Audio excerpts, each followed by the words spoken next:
Good morning, ma'am. My name is John Lister Esquivilas. I will represent my report. The title of my report is Strategic Planning in Franchising. Strategic Planning in Franchising. The strategic planning franchising is the process of creating long-term plan to help the franchise grow and succeed. The change marketplace. The franchise landscape has transformed dramatically in the recent years. Digital disruption, shifting consumer preference, and increased competition required the franchise system to adopt more sophisticated planning approach.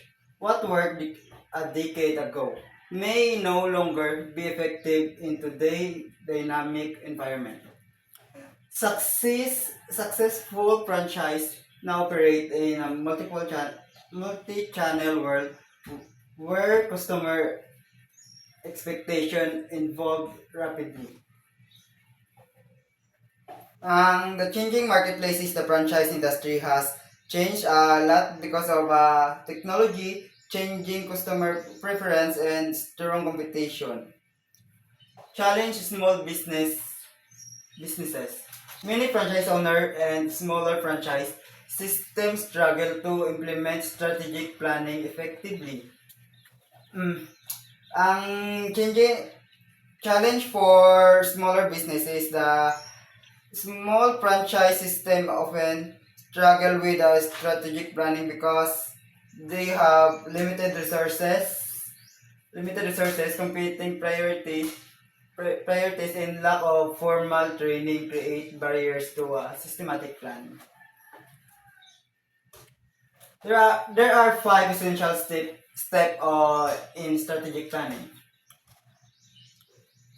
Five essential step in strategic planning is a systematic approach to franchise. Strategic planning involve five interconnected steps that build upon each other to create comprehensive roadmap for success. Number one, franchise organization mission. Number two, hierarchy of objectives and strategies. Number three, determine niches. Number four, product and services. Number five, marketing strategies. Number one, franchise organization is the foundation of the strategic planning. It explains the reason why the franchise exists beyond just earning. The core purpose of franchise organization mission is the define fundamental reason to your franchise exists. What problem do you solve for customer? What value do you have create?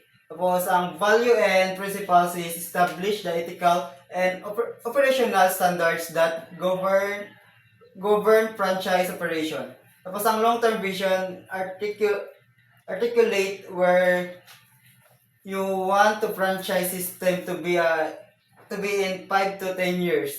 The vision provides direction and helps prioritize strategic initiatives that move the organization toward its desired future state.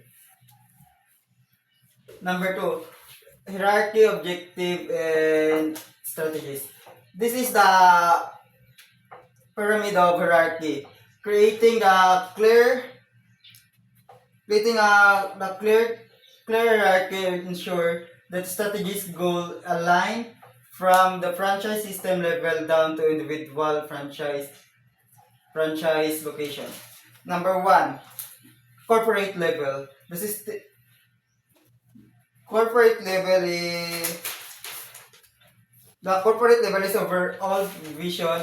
Ang number one ng corporate level is the overall vision and growth target for the entire franchise system. Ang number two is the franchise system level. Ang franchise system level is the maintaining brand and providing support system. Ang number three is regional level. Ang regional level is the strategies for specific market or region. Individual franchise level. Individual franchise level is local operation and customer services. Strategy's objective is a long-term goal, 3 to 5 years that define success for the franchise system. Tactical goals. Intermediate milestones, 1 to 2 years. The breakdown strategic objectives into achievable steps. Number 3 is operational targets, short term, target the monthly or quarterly that drive day-to-day performance. Number 4 or 3.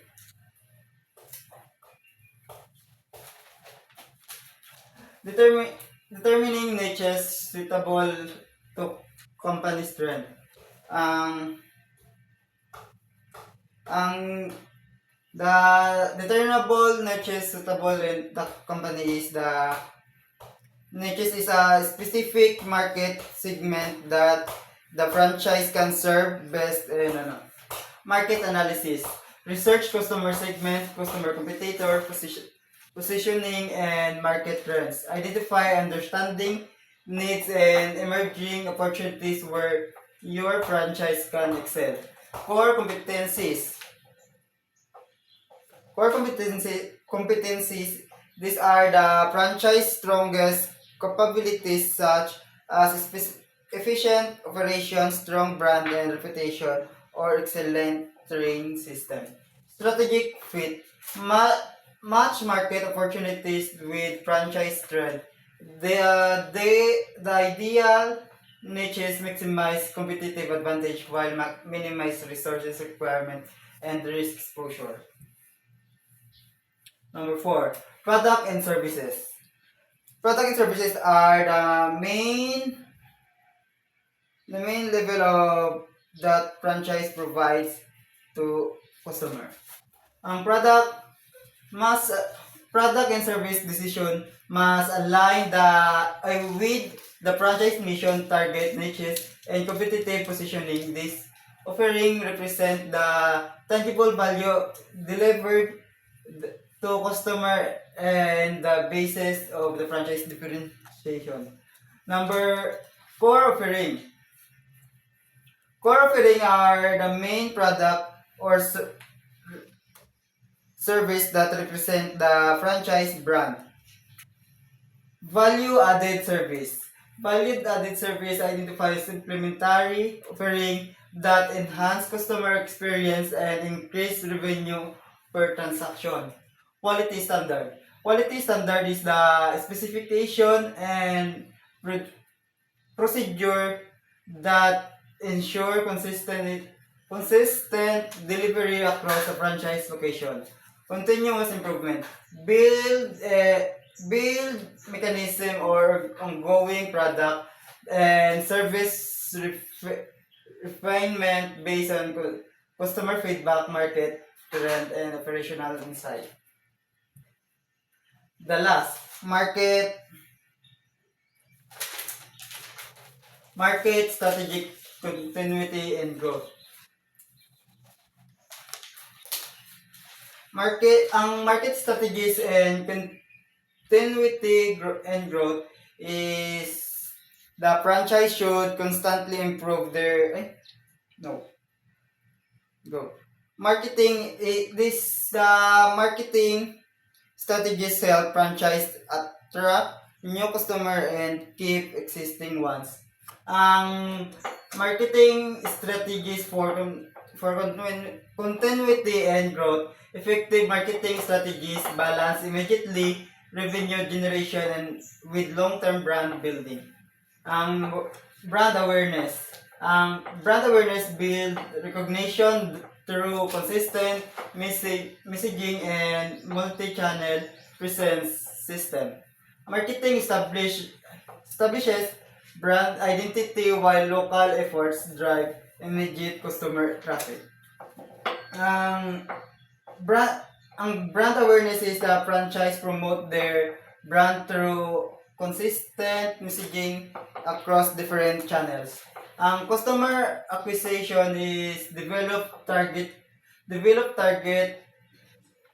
campaigns that attract new customers. use data-driven drive approaches to identify high-value prospect and optimize conversation through compelling value position. Number three, customer retention is to create a loyalty program and experience that encourage repeat business.